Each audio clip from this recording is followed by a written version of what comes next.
Hey, church family, I wanted to take this opportunity to provide you with another word of encouragement as we continue to pray for the end of this pandemic. Now, I have no doubt that the global crisis, which has been caused by the novel coronavirus, has caused many of us to wonder, why does God allow his saints to suffer?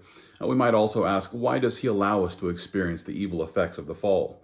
Well, I'm certain that we all wrestle with these questions. There are also those who insist that a pandemic such as this, well, it's also evidence that the God of the Bible must not exist.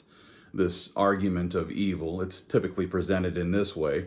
If God were all-knowing, it seems that God would know about all of the horrible things that would happen here in our world. And if God were all-powerful, then God would be able to do something about all of the evil and the suffering. And furthermore, if God were morally perfect and all-loving, then surely he would want to do something about it. And yet, we find that our world is filled with countless instances of evil and suffering. And so what gives? Now, as we consider these points, there are many atheists who will go on to insist that the existence of evil here in this world must be evidence that the all-knowing, all-powerful, all-loving God of the Bible must not exist. Now, in light of this argument, we should take a moment to ask, do those of us who hold a biblical worldview have a logical response for this so-called problem of evil? In short, the answer is yes. Yes, we do. First of all, it's important for us to understand that God has a purpose in the evil that he allows.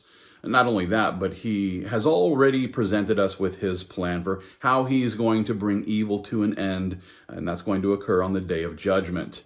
And I would also point out that apart from God, there actually is no objective way to distinguish the difference between good and evil. And therefore, the problem of evil, it's actually begging the very question that it asks.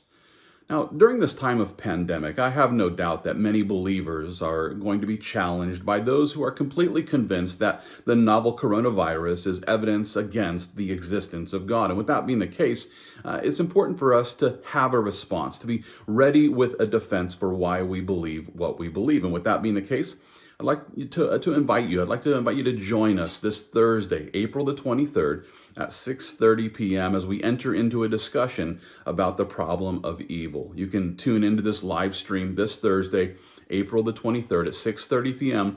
right here at calvarysouthaustin.com. I hope to see you here. God bless.